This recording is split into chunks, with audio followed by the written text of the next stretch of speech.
So I am uploading 94 right now, and I'm going to be working on 95, which is the same or similar fact pattern. So let's review this in case you're just hopping in and seeing 95.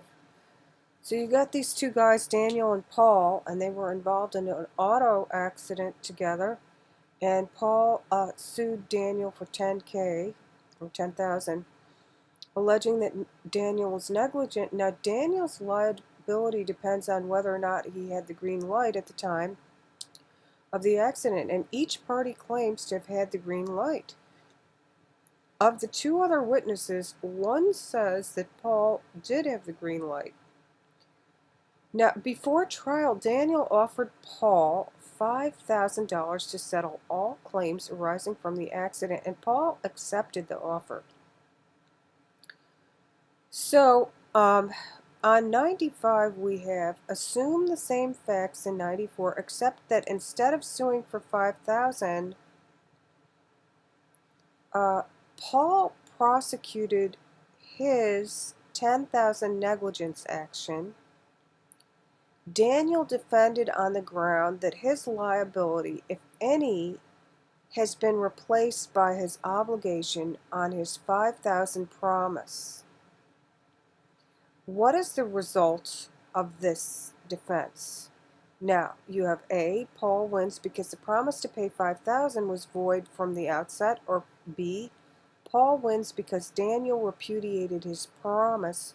Paul had the option to sue on that promise or on the original claim, or D, Daniel wins because his promise was made in compromise of a disputed claim, or D, Daniel wins because his promise to pay 5,000 is enforceable without consideration.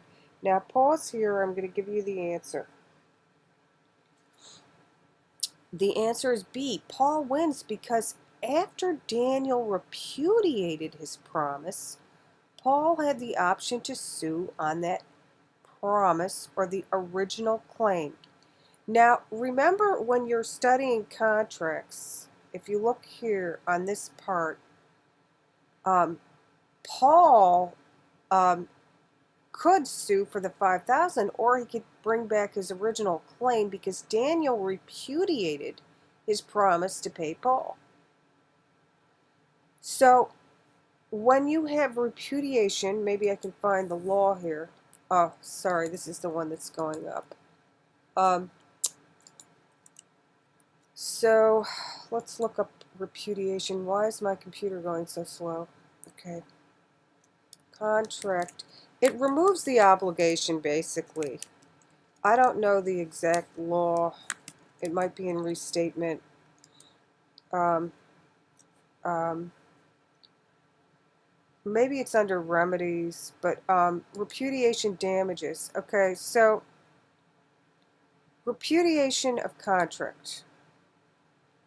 That's business law. Let's look at something more legalese, because that's general. What is repudiation in contract? I don't know how much you know, but basically it's saying uh, understanding repudiatory breach. So this other person is in breach. Well, we could look under anticipatory repudiation. NOLO is a good source, actually.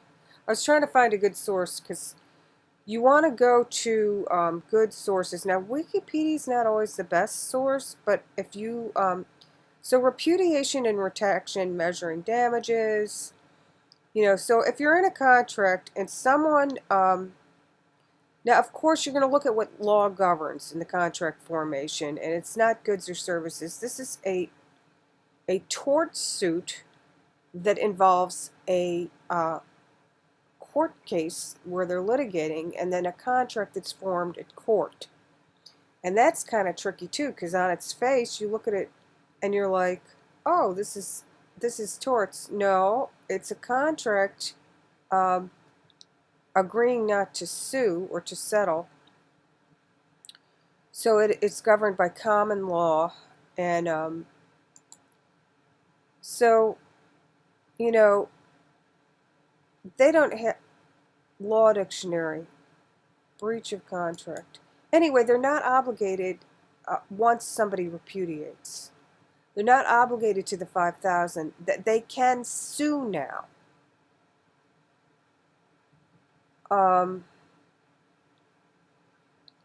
So here's the law dictionary. I've never featuring Black's Law Dictionary, free online dictionary, second edition. Oh, second edition.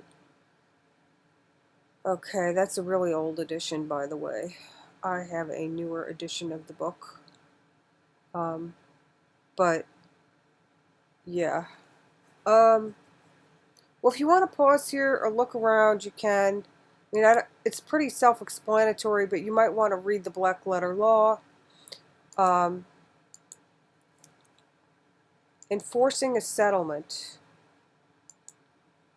You know, maybe there's some kind of gray area in there, but if you just look at enforcing a settlement,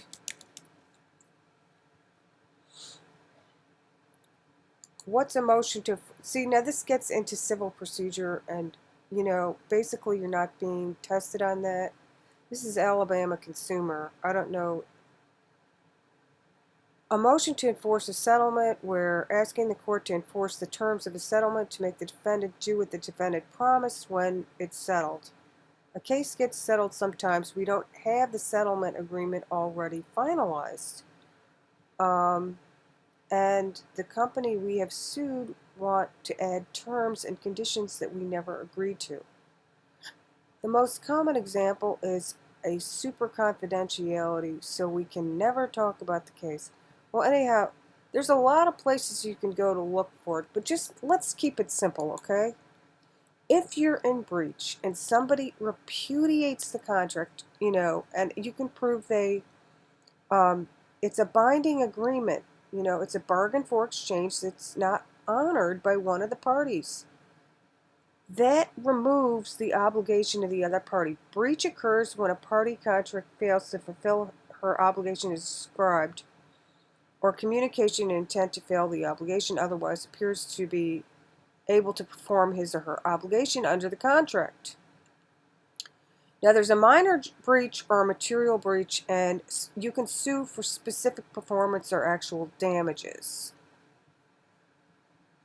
But anyway, instead of suing for specific performance, he decides, I'm just going to go to court and sue for the whole 10K. He didn't keep his promise. You know? So that's that. Alright, I hope that explains it. I'm sorry I don't have the specific law, but it's kind of like a general concept. Thank you.